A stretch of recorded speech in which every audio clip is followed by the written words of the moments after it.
My mom has always favored my younger sister over me.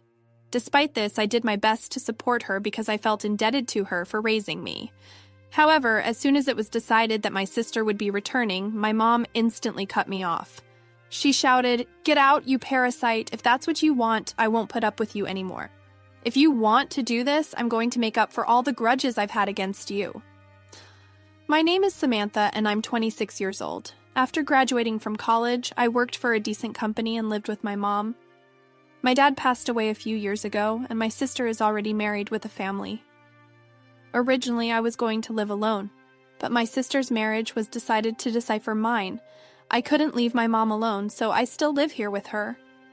Thinking back, my mom always adored my younger sister.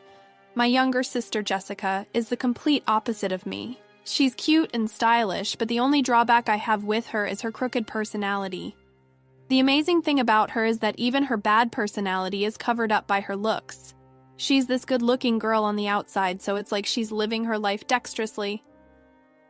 My sister is the complete opposite of me, whose only mirror is her earnestness, but she seems to be quite lovely to my mom. After my sister got married and left home, my mom often complained about me. She said, "No, I wish I could live with Jessica instead of you. Why is Jessica so pretty, but you have nothing to offer? Oh my God, I want to see Jessica. I'm tired of seeing your face." Even now, I'm working to support this family, but why does she have to be so mean to me? "Hey Mom, I know you think Jessica is cute, but you don't have to say that much." I interrupted her in disgust. My mom got pissed off. "What if you were as good as Jessica? I wouldn't have to go through this every day." "What do you mean I don't have to go through this? You don't have any problems in your life, do you? We've been living in this house since Dad passed away," I said, putting up with her tone. "You're not thinking? You're doing me a favor by saying I did this for you, are you?" "I didn't mean it that way, okay? I have no choice but to live with you. If Jessica hadn't got married, I would be living with her, not you," she retorted. Okay, that's enough," I said. We now live in a house that was rebuilt a few years before my dad died. It's not in my mom's name, but I'm the one making the remaining loan payments. However, my mom always compares me to my sister and insults only me. I was at the end of my rope, living with my mom, who said hateful things to me every time she saw my face. Yet there's a reason why I didn't give up on my mom. When my dad died, she cried for days, didn't eat well, and was so exhausted, the people around her were worried about her. I have to support my mom from now on. I must protect my mom for my dad's sake, I thought. As the eldest daughter, I've always had a strong sense of responsibility. Nowadays, I often get angry at my mom's words and actions, but after my dad passed away, my mom was the only parent I had. I couldn't hate her from the bottom of my heart. Then one day, suddenly, my sister came to our house with her husband. As soon as she saw my mom, she said something outrageous. "Mom's having a hard time making ends meet," my sister said in tears, and my mom looked worried. "Life is tough." "What the hell is going on? That's horrible," I exclaimed. "I can only rely on you more. If it's okay with you, I want to live with you, Jessica," my sister said. This isn't good, I realized instantly, but it was already too late. Before I could interject, my mom had already said yes. Yes, my lovely Jessica is in trouble. I have to help," my mom exclaimed. "Mom, of course. Besides, I've always wanted to live with you," my sister said. "Wow, thank you. I love you, Mom." My mom was overjoyed. "Do you hear my sister saying I love you?" They agreed on their own without considering my opinion. I wasn't satisfied with this, so I went to my mom and said, "Hey, wait a minute, Mom. I live in this house too." My mom replied, "So, I have 2 people moving in here all of a sudden. I have my room. I don't care what you think. The house is in my name, right? That's true." I tried to talk back, but my mom sighed and said, "If you have such a problem with it, you should get out of the house." I froze at my mom's remark. "What are you talking about? Didn't you hear me? I told you to leave in the first place. You're nothing more than a replacement for Jessica for me. You know that's horrible. You don't have to talk to me like that. I don't want a parasite like you. If Jessica comes back, I don't need you," my mom told me so clearly, and I was blinded by the darkness. I knew my mom adored my sister. I've been taking care of my mom all my life, yet she cut me off so easily. My sister, who left my mom after marriage without thinking, was loved so much. And I, who have supported my mom for so many years, was treated unreasonably. I didn't understand every single thing my mom said and did. I was so frustrated and miserable that I almost burst into tears.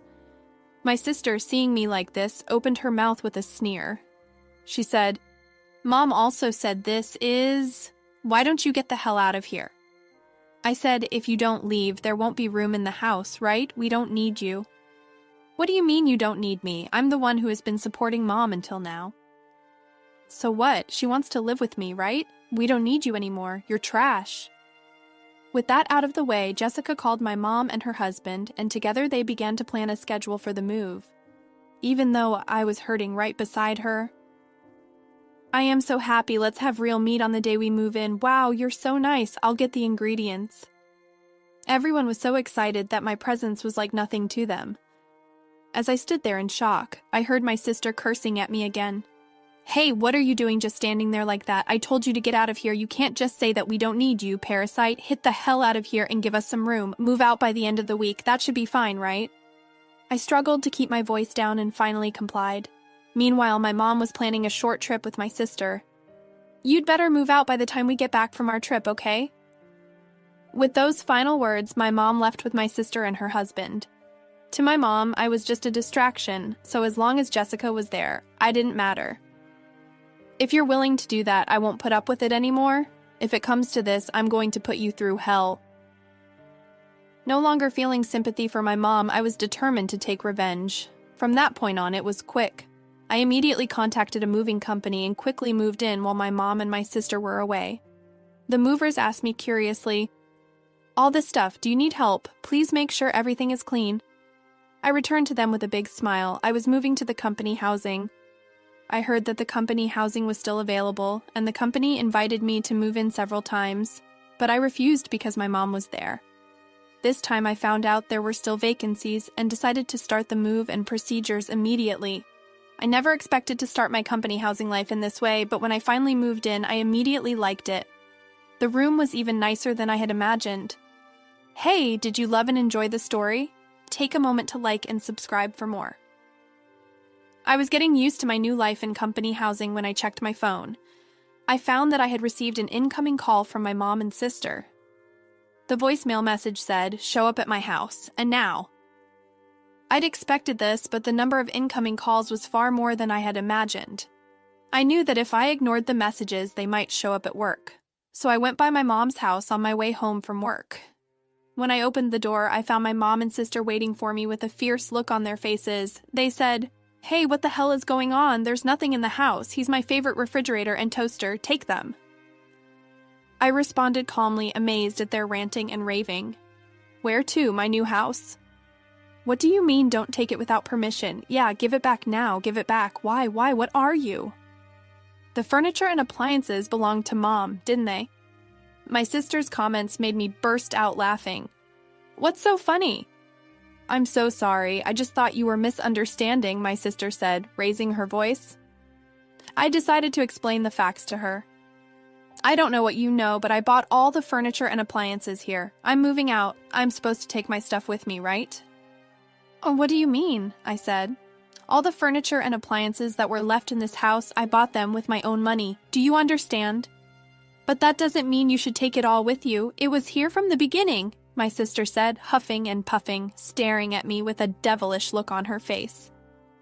"And the money in the bank was zero. I couldn't use Mom's credit card when we were on vacation, so I had no choice but to borrow money from a cash advance to pay for the trip." "Oh?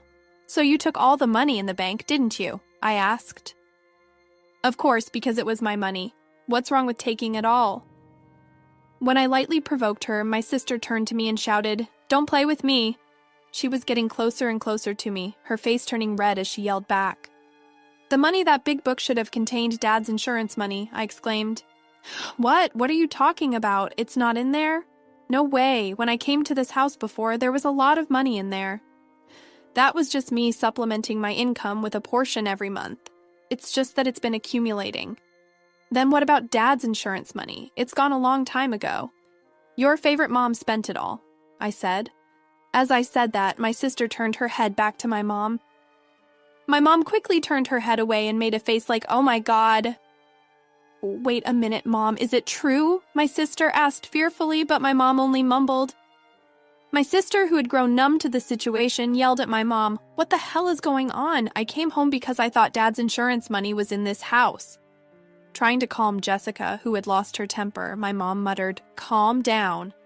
"How could I calm down? It's your fault for spending Dad's money, isn't it? What are you going to do about it?" Jessica exclaimed. I was just happy that you and I could live together again.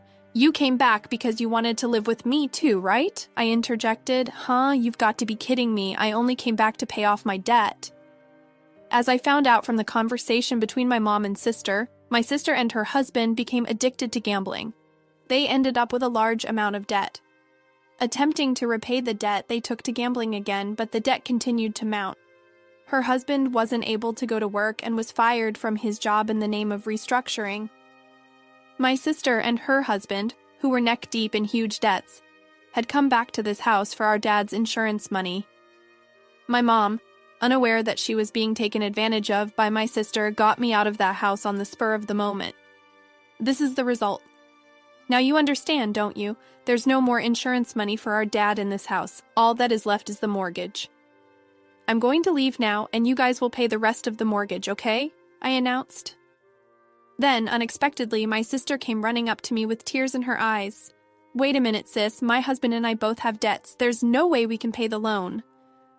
"That is none of my business. Let's live with your mom, didn't you?" I replied. "No, I didn't know this was happening. Mom always said she wanted to live with you too, so I'm so happy for you." "Oh, no. Wait, don't go, Samantha. Right, Samantha? Please stay here," my mom and sister pleaded with me. But I had no reason to listen to them anymore. It has been almost a month since then. My mom and sister, who are impatient, began to work part-time day jobs. Even so, there is no way they would have enough money. In the end, they had to sell the family home and move to a cheap apartment where they fought every day. "Mom, it's because you said you're going to kick her out. I could have used her if you had let her stay there," Jessica said. "What? I did it to make room for you guys. What, you can't live without our money, can you?" My mom retorted. "Oh, you too? You said sweetly that you wanted to live with me, but in the end, you're only after the money." "So what? You're worthless other than money," Jessica shot back. "Watch your mouth. Get out of here," my mom shouted. "You get out of here now," Jessica yelled back. They could barely get enough to eat for the day. They couldn't even afford to buy one clothing item. The three of them should get along and cooperate. They are helpless people. As for me, on the other hand, I'm spending a fulfilling life at the company housing where I moved to. My commute to work is shorter than before, so I have more time to myself. I was shocked when I was kicked out of my own house, but now I'd rather say thank you for kicking me out. From now on, I want to spend my days happily thinking only of my happiness. Did you enjoy the story? We'd love to hear your thoughts. Thanks for watching, and don't forget to leave a comment and subscribe for more content like this.